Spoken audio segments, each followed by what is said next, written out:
মেয়েদের বলছি, স্বামীর ঘরে থাকুন, দেখবেন সবাই আপনাকে স্বপ্ন দেখাবে।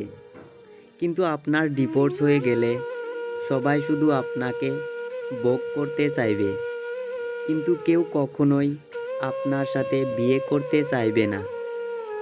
একটা কথা সব সময় মনে রাখবেন, 20 মিনিটের দায়িত্ব সবাই নিতে পারে, কিন্তু সারা জীবনের দায়িত্ব একমাত্র স্বামী ছাড়া কেউ নিতে পারে না। কিছু কিছু মানুষ মোমবাতির মতো হয়, যারা অন্যকে আলো দিতে দিতে এক সময় নিজেরাই শেষ হয়ে যায়। রক্তের সম্পর্ক ছাড়া যারা আপনার পাশে থাকে, সত্যিকারের অর্থে তারাই হলো আপনার আপনজন। জীবনে এমন কাউকে ভালোবাসো যে সব সময় আপনার পাশে থাকবে, কখনো তোমাকে ছেড়ে চলে যাবে না। কারো প্রতি ভালোবাসো যখন গভীর হয়, তখন ভালোবাসার চেয়ে কষ্ট বেশি হয়। যার মুখে হাসি বেশি, তার জীবনে কষ্টটা হয়তো অনেক বেশি। যারা অন্যকে ঠকাতে ভয় পায়, তারাই জীবনে বারবার ঠকে যায়। কেউ যদি বুঝে ফেলে যে তুমি তার প্রতি দুর্বল, তাহলে সে তখন তোমার প্রতি অবহেলা করবে। তাই সহজে কারো কাছে দুর্বলতা প্রকাশ করো না।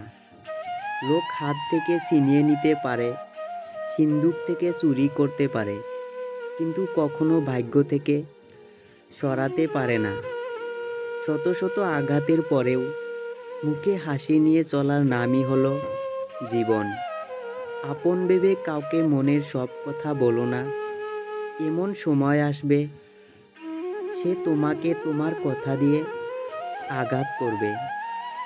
আমার সাথে কথা না বলে যদি কারো দিন ভালো যায়, তাহলে আমিও কারো ভালো থাকাটা নষ্ট করতে চাই না।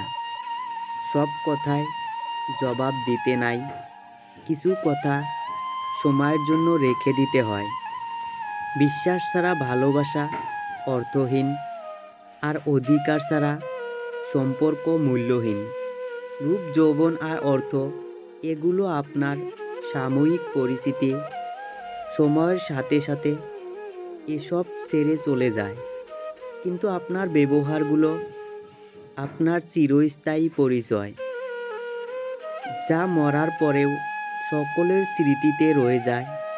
সম্পর্ক রক্তের বাঁধনে নয়, বরং অনুভূতির বাঁধনে তৈরি হয়। যেখানে অনুভূতির বাঁধন থাকে, সেখানে পরও আপন হয়।